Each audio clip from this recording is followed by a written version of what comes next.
Proses naturalisasi pemain untuk timnas putri terus dilakukan PSSI dengan mendatangkan seorang kiper muda. Bahkan calon pemain naturalisasi asal Belanda ini sudah datang ke pemusatan latihan timnas putri di Surabaya. Saat ini proses naturalisasi pemain yang memiliki darah Kediri dan Lumajang ini tengah dikebut PSSI. Iris Draw menjadi calon pemain yang akan dinaturalisasi oleh PSSI untuk memperkuat timnas Indonesia Putri. Pemain berposisi penjaga gawang ini bahkan sudah datang ke pemusatan latihan timnas putri di Surabaya. Pemain asal klub Sparta Rotterdam Vrouwen Belanda ini masih berusia 19 tahun, sehingga memiliki jenjang karir yang masih panjang. Namun pemain yang memiliki leluhur dari Kediri dan Lumajang, Jawa Timur belum bisa menjadi warga negara Indonesia dalam waktu dekat.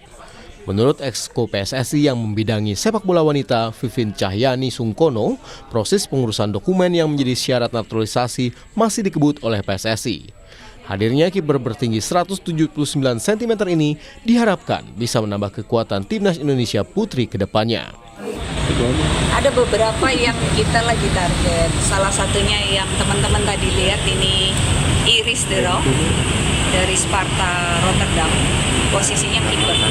Dan kebetulan kita sudah trial di sini, coach coachingnya happy dan kita bisa lanjutkan ke proses yang selanjutnya. Kalau mau ditanya akarnya dari mana, ini buyutnya dari Kediri, oma upanya dari Lumajang. Nah, berikutnya yang nanti kita trial lagi ada posisi striker. Ya, sambil kita lihat perkembangannya, ada beberapa nama lagi yang sedang kita sorot, tapi memang belum bisa kita publikasikan dulu. Iris Draw diharapkan sudah bisa dimainkan saat Indonesia menjadi tuan rumah ASEAN Women Championship 2025 bulan Juni nanti.